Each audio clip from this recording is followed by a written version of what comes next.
Bonjour, aujourd'hui une petite vidéo pour se rappeler comment on fait pour multiplier par 10, par 100 et par 1000. On en aura besoin les semaines prochaines pour continuer sur la multiplication. Alors, donc un petit rappel assez rapide sur ça. 2 fois 10, je ne vous surprendrai pas de vous dire que ça fait 20. 2 fois 100, 200. Normalement, là, il n'y a rien de difficile. 2 fois 1000, 2000.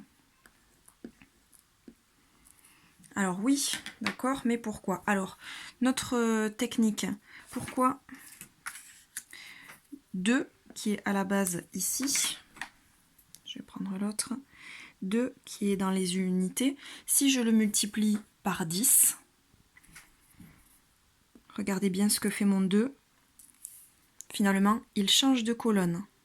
2 fois une dizaine, d'accord? Si je mets une fois et deux fois, d'accord? 2 fois 10, je me retrouve avec 2 dizaines, c'est-à-dire que mon 2 n'est plus dans les unités, il passe dans les dizaines, d'accord? Si je fais maintenant 2 fois 100, mon 2 va se retrouver dans les centaines. Si je fais 2 fois 1000, mon 2 va se retrouver dans les unités de 1000. Vous voyez? Donc quand je fais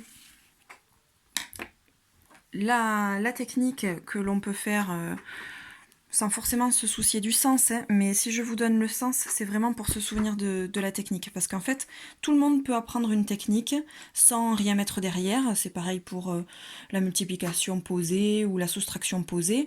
On apprend à faire une technique et puis derrière, si on ne la comprend pas, eh bien on va vite l'oublier.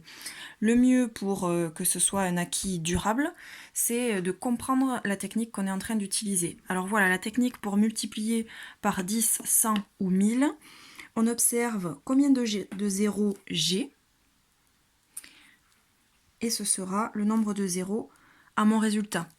Donc j'ai mon 2, je pose, vous voyez, 2 fois 10, et derrière, comme à 10 j'ai un seul zéro, ici je retrouverai qu'un zéro.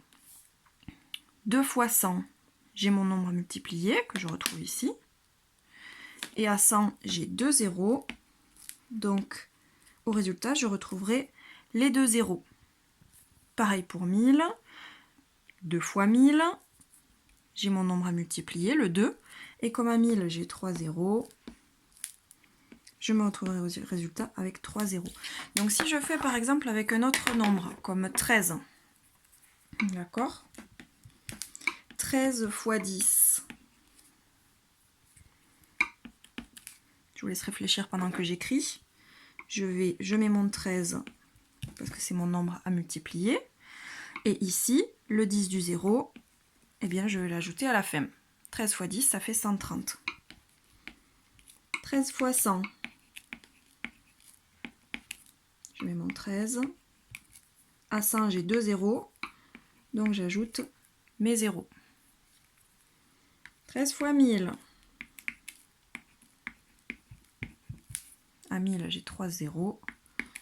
Donc, hop, je remets mon 13 et je mets mes 3 zéros de 1000. Vous voyez, pour ça, j'ai même pas besoin de réfléchir. C'est une technique, je n'y mets rien derrière. Quand je le fais, je réfléchis pas à pourquoi j'ajoute mes zéros. Juste, je vois. J'ai un zéro, j'ajoute. J'ai 2 zéros, je les mets là. J'ai 3 zéros, je les mets là.